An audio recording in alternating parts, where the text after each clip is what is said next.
Hello, my name is Adrian Jensen for ProductionCrate.com, and today I'm going to show you how to make an entire horde of zombies using Production Crate and Trap Code Particular. Now, if you don't have Particular, you can stick around till the end of the video anyway, and I'll show you how to do it without Particular, but it's just not going to be quite as fun.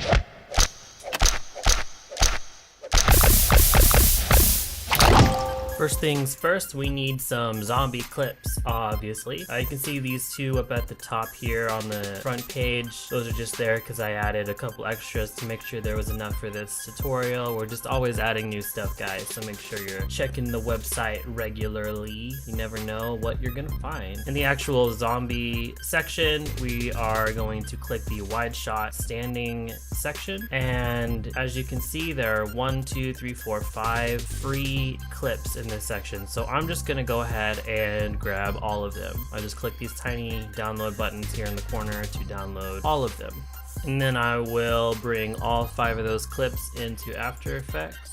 And now, just because of the way that the particles in Particular work, we need to do some prep work on these to make them suitable to be used as particles. So some of it might seem kind of strange, but I'll do my best to explain why we're doing everything we do. It's gonna be a little bit weird though. So I just hold down Shift to highlight all 5 of those clips in my project panel here, and I will click and drag them down to this colorful little button here, which means that I'm using these clips to create a new composition, and you get this little new comp menu that pops up. And right now I want to select multiple compositions and hit OK, and then I have those new compositions and they're all highlighted, so I can double click to open all of them up. Now I have 5 compositions open, and we're basically just gonna kind of batch process these, so we're just gonna do the same thing to all of them. So first, let's key them out. So I'm just gonna drag on my key light effect, and it's just a quick one-click key, and I can copy that effect from this clip and just go ahead and paste it onto all the other clips. And now, because in Particular you don't have the option to change the anchor point of your particles, we're going to have to make it so that the anchor point of these clips is right in the center. And the anchor point is gonna be where the zombie's feet meet the ground. And the reason for that is when we actually put these into Particular, our emitter is gonna lie flat on the ground. So if our anchor point of the zombies is at their feet, they're gonna look like they are absolutely married to the ground, rock solid. They're not gonna be sliding around or anything. So the way we're gonna do that is we need to make a composition that is taller than it is wide. So actually, I'm just gonna select one of these comps we already have here and come to the composition settings. And we actually don't need it to be this full HD either, because the zombies aren't gonna fill the frame. So I'm actually gonna make it a little bit smaller too. So if I bring my height down to 1000 pixels and my width to 500 pixels, hit OK, now we have this kind of tall and skinny composition. And if you click this button here called the Choose Grid and Guide options and select Title Action Safe, it's a little hard to see with these controls in the way, but it gives you a little crosshair right in the center of the composition, so you know where that center is. And then it gives you these guides, which are supposed to be used for framing to make sure that you're following all the rules with broadcasting and stuff, but that's not what we're going to use them for.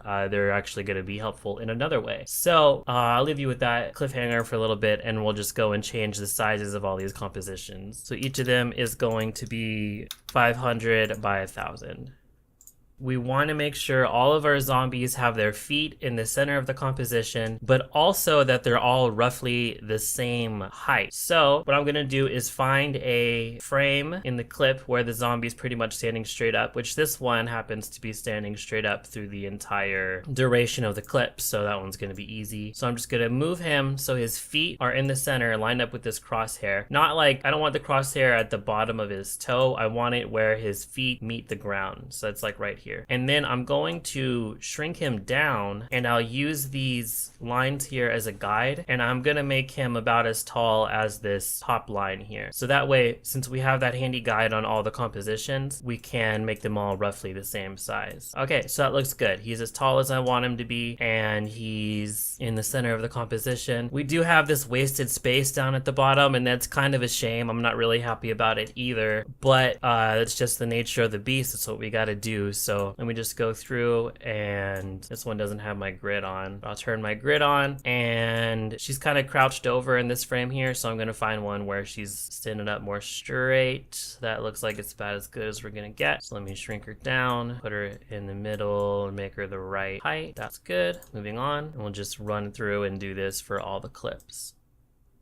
Okay, last bit of prep we have to do on these is we want these clips to be loopable, because in particular we're going to use the loopable option. So obviously they need to be loopable or else you're going to see popping. So the way I'm going to do that is very easy and might seem like a little bit of a cheat, but that's okay. I'm going to go back to the composition settings, and each of these right now is going to be 5 seconds long. I am going to change it to 10 seconds long, and then on the clip itself in the timeline, I'm going to right click it and select time, enable time remapping, and then I'm just going to grab this first keyframe, Control C to copy it, at the end Control V to paste it, and now this clip is going to run through forwards and then it's going to run through backwards. So now you might be thinking that what I just did was silly because now half our clips are going to be running backwards in the horde, but the thing is, the way these zombies move, it doesn't really matter if they're playing in reverse, because they're not really moving in a human way anyways. So like here, when it's playing forward, he just kind of looks like he's wandering around. When it's playing backwards, he just looks like he's wandering around still. There's really not a difference, not a big deal. So I'm just gonna go run through and do that to all the clips as well. I can actually copy and paste the time remap keyframes from my first zombie onto the other ones, but I just have to remember to pull out the end so they don't disappear. All right, and now all the particles are complete. That's all the prep work that we have to do. If you want to save yourself on processing power a little bit later, you can go ahead and render these out and just have them as rendered images instead of these compositions with effects that are going to have to be calculated like 1,000 times by each individual particle. So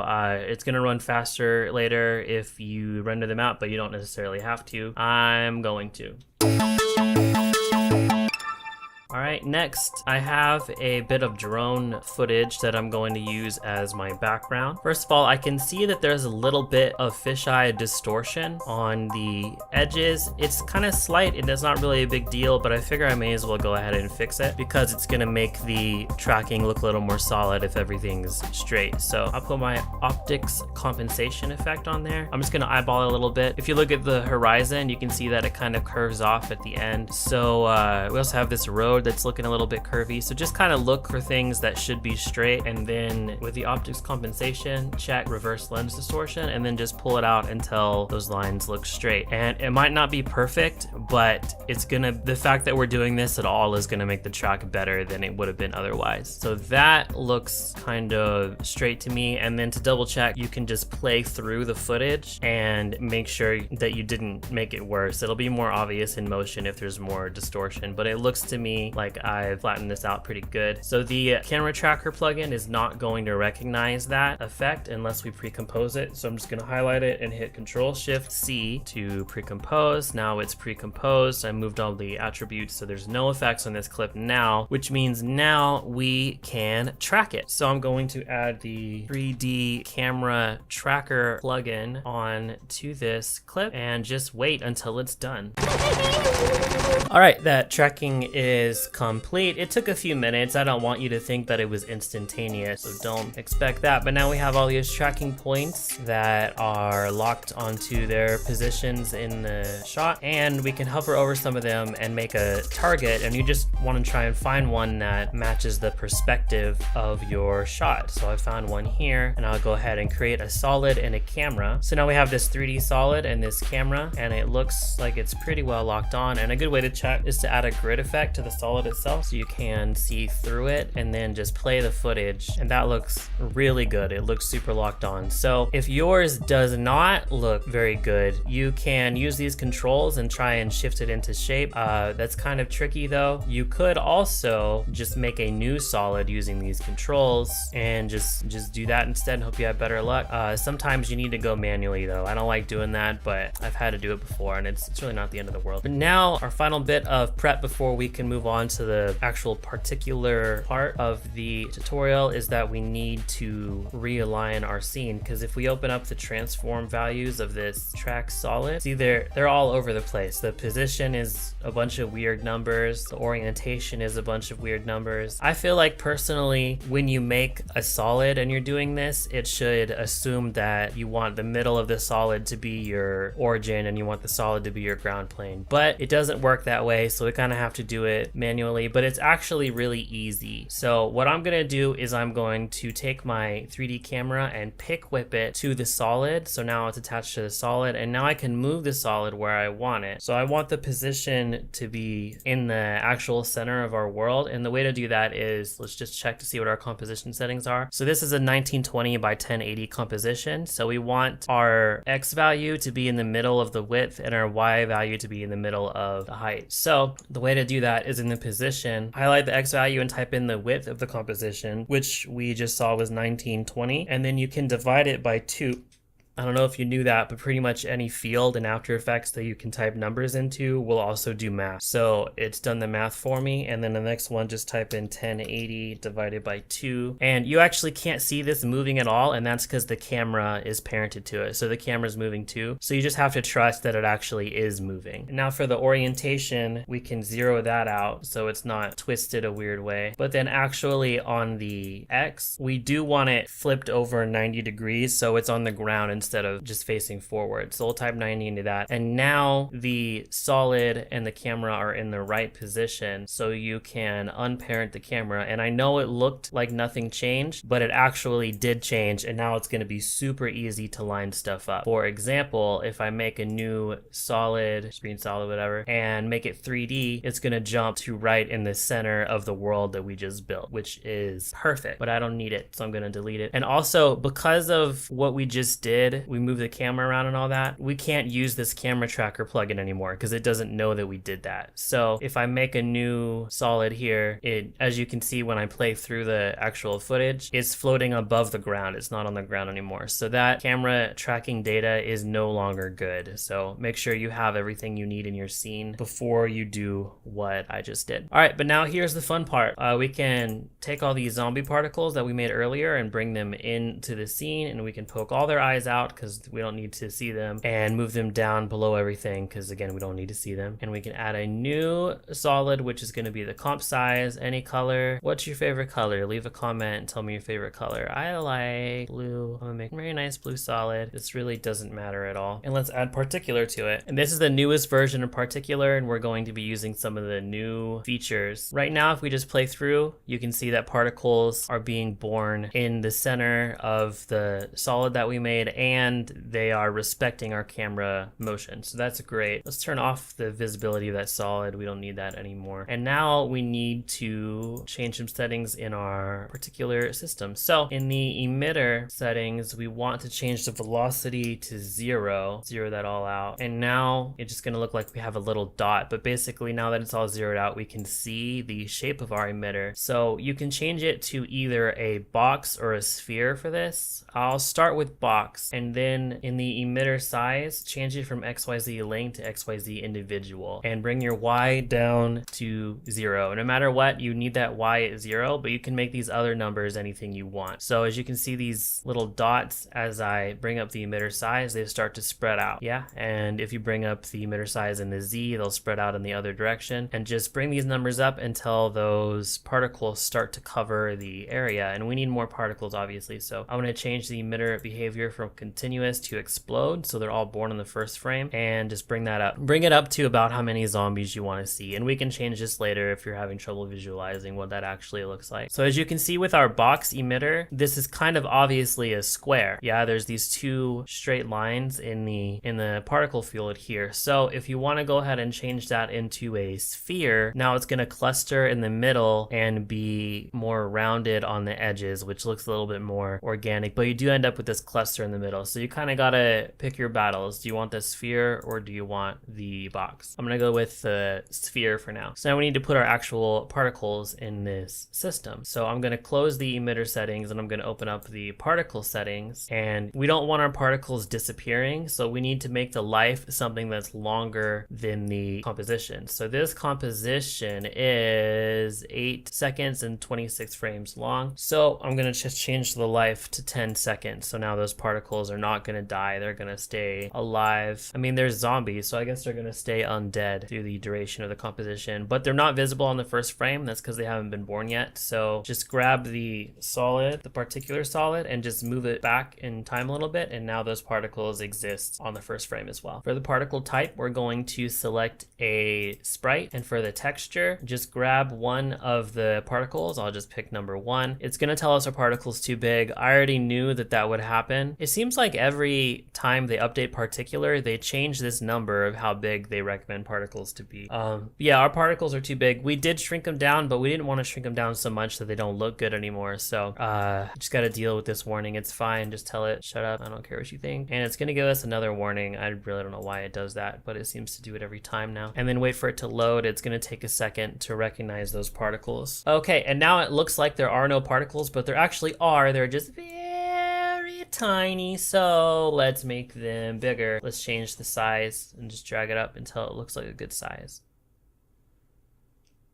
Is that how big zombies are? I think that might be how big zombies are. I can see now that that's too many though. So at this point, we can go ahead and go back to the emitter and bring our number down to actually how many zombies we want in the scene. 1,000 doesn't seem to be enough. 10,000 is too much. 5,000 looks just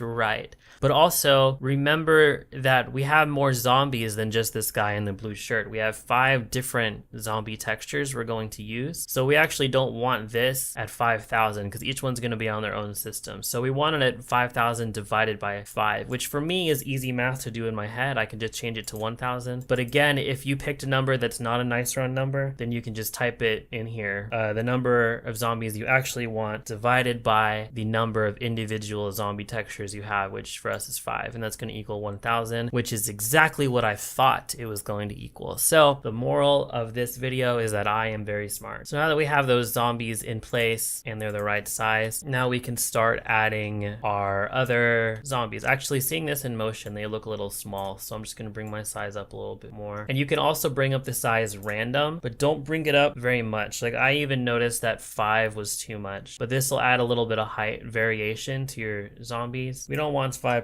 We want something more like 2% randomness. And you can also change the randomness of the rotation if you want. If you want to add a little bit of random rotation to them. If you do, just keep it real subtle though. Sometimes that helps you in things like this, but honestly, I don't think it's doing us any favors. So I'm just gonna change that back to 0. And now what I want to do is open up the designer window. And as you can see here in this tab in the lower left-hand side of the screen, we have one particle system, but if we click on this arrow here, you see there's an option to duplicate the system. So actually I'm going to do that until we have 5 separate particle systems, one for each type of zombie. So 1, 2, 3, 4, 5. I'll go ahead and click apply, and it looks like nothing's changed, and that's just because the other systems don't have their textures yet. So under this new field here that says show system, I can twirl that open.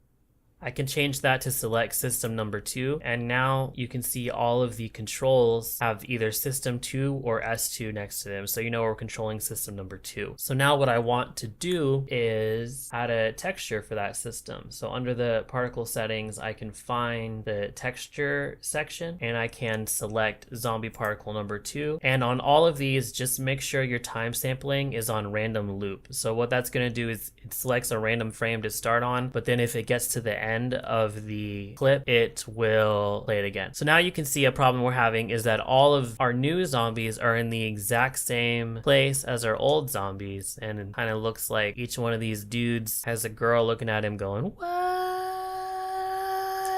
So that's not what you want. So let's go ahead and come back up to the emitter settings and find this random seed value and change it to literally anything else. And what that does is it just makes it different. So you can change it to whatever you want. And then you can also change other settings too. Like if you think that these zombies should be shorter than the other zombies, then you can change your particle size. You can do things like change the emitter type. So before we have this sphere emitter, which is causing this clustering in the middle. If we change it to the box emitter, now there's no clustering in the middle, but they do have these straight edges here, the problem that we discussed before, but it's not quite as obvious now because the other particles aren't meeting at the edges there. They're clustering in the middle. So you might want to mix up your emitter sizes, and you can also change the positions and sizes of some of these emitters to make them different. So maybe I want to bring these in more towards the middle by shrinking my emitter size, but they're still not going to cluster in the middle like the rest of them. So I think that that system is looking different enough. I can add a texture to my third system. So I'm just going to come down to the texture section and just pick zombie number 3. Now we have these zombies here, but of course we need to change the random seed